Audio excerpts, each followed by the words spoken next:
আসসালামু আলাইকুম।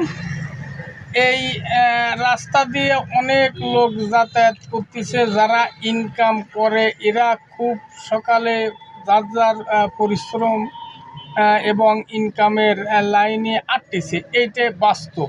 এই কথাটা আমি বলি, এই দায়িত্ব যে গার্জিয়ানে করে আর করতেছে, এরা খুব কষ্ট পরিশ্রম করে কাজগুলো করে, কিন্তু এই দায়িত্ব তার ছেলেরাও এই দায়িত্ব পাবে। কিন্তু এই ছেলেরা যে দায়িত্ব পায় এবং পাবে, তখন তারা বলবে এই পরিশ্রম করে মা বাপ আত্মীয় স্বজন গার্জিয়ানরে খাওয়ায়, যে ছেলেপেলেরে খাওয়ায়।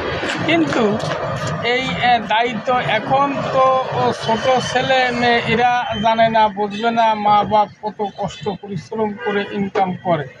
কিন্তু এই জিনিসটা বুঝবে তখন, তারা যখন মা বাপ গার্জিয়ান হবে, তখন বুঝবে আমার মা বাপ কত পরিশ্রম করে আমাকেও ইনকাম করে খাইছে। এই যে জিনিসটা এখন এই যে ছোট বাচ্চা ছেলে মেয়ে এরা জানে না, এরা বুঝবে না পরিশ্রম কত কষ্ট করে এই জিনিসটা ম্যানেজ করতে হবে। যখন বুঝবে তখন এই ওগো মালুমি আসবে। এটাই বাস্তব, এটাই লিগাল, এটাই সত্য একটা কথাটা বাস্তব বলে কথাটা বললাম। কথাটা বুঝতে হবে, রাগ করা যাবে না। আল্লাহ হাফেজ।